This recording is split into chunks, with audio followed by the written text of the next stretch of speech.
Hi everyone, today I'm discussing the key rules of communication in computer networks using Cisco Packet Tracer.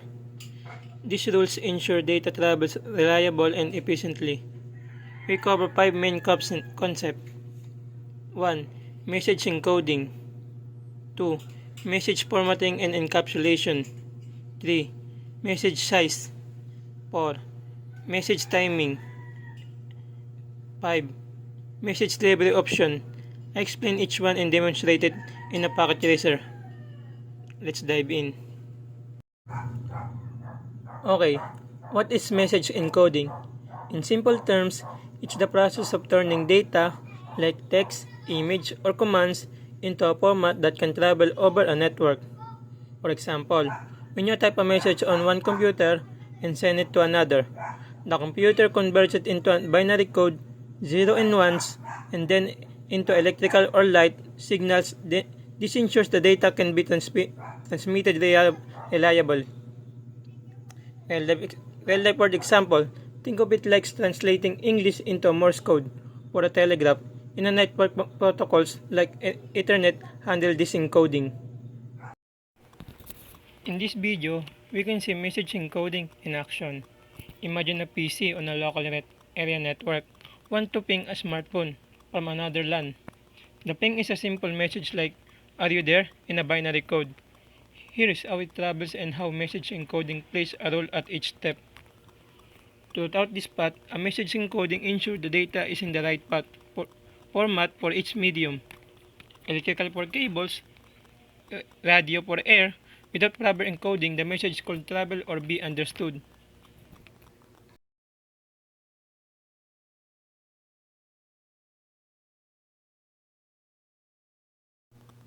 What is formatting? This refers to how the data is organized into a specific structure so it can be understood by the receiving device. For example, it includes adding headers like source and destination addresses and sometimes footer to the data. Think of it as formatting a letter with a proper address and signaturing it before mailing it. Now, what is encapsulation? This is the process of wrapping the formatted data into layer of protocols like an onion. Each layer adds its own information. TCP and UDP for transport, IP for network. This happens according to the OSI model, where data starts as application layer info and gets encapsulated down to the physical layer. From the previous video, we can see the settings. At the PC, the ping data is encapsulated in an Ethernet frame. The PC adds the Ethernet header with source and destination, MAC addresses, and trailer for error checking. This formatting turns the IP packet into a frame ready for local transmission over the cable. Now, from the switch to router, maintaining and forwarding encapsulation. The switch doesn't change the encapsulation, it just forwards the Ethernet frame based on MAC addresses. The frame remains intact with its Ethernet header and trailer as it moves to the router. Third, from router to another switch, the router strips the Ethernet header trailer and look at the IP header inside it. It then re-encapsulates the packet into a new Ethernet frame for the next hop. Adding a new Ethernet header with the next device MAC address, the IP header containing source destination IP address stay, but the outer layer is reformatted for routing. From switch to access point, the switch forward the encapsulated Ethernet frame to the AP. The AP decapsulates it, removes the Ethernet layer and re-encapsulates it for Wi-Fi, adding a Wi-Fi header with a SSID and other wireless info. Instead, this shift from wired Ethernet formatting to wireless encapsulation. Its transition from wired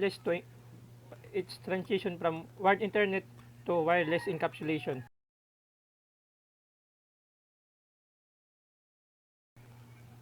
The AP sends the Wi-Fi encapsulated packet. The smartphone receives it, encapsulates the Wi-Fi layer, and processes the IP and transport layer. If it's a successful ping, the smartphone encapsulates a reply in the same layered way, reversing the process. What is message size? These rules refer to the maximum size of data packets that can be sent over a network. If a message is too large, it might need to be broken into smaller packets called fragmentation, which can cause delay or errors. Protocols like IP have units MTU or maximum transmission unit, often 1500 bytes for Ethernet, to keep things efficient. Let's zoom in on the inspect window for this packet. Here in the outbound details, we can see the info about message size like how big the packet is and if it fits network limits.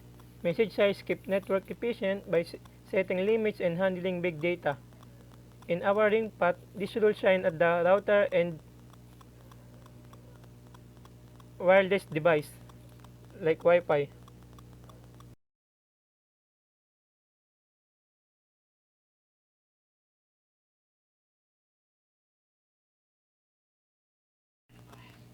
What is message timing? A rule in computer communication that governs and how quickly a message or a packet are sent over a network. It ensures data flows smoothly without overwhelming the device using techniques like delays, pacing, and flow control. Now, let's check the message in the inspect window. This rule shows how messages are paced over time to avoid overload, and we can see timing details here. Look at the time field. It shows when the packet arrived, like for example, 1.5 milliseconds into termination. In the event list, you see delay at each hop, such as 100 ms at the router. This spacing prevents device from getting overwhelmed, ensuring smooth flow in our ring path. Message delivery option is a rule that determines how messages are delivered, either reliably with confirmation and retries, or unreliably faster but without guarantees. It chooses between protocols like TCP reliable and UDP unreliable based on the needs for accuracy versus speed.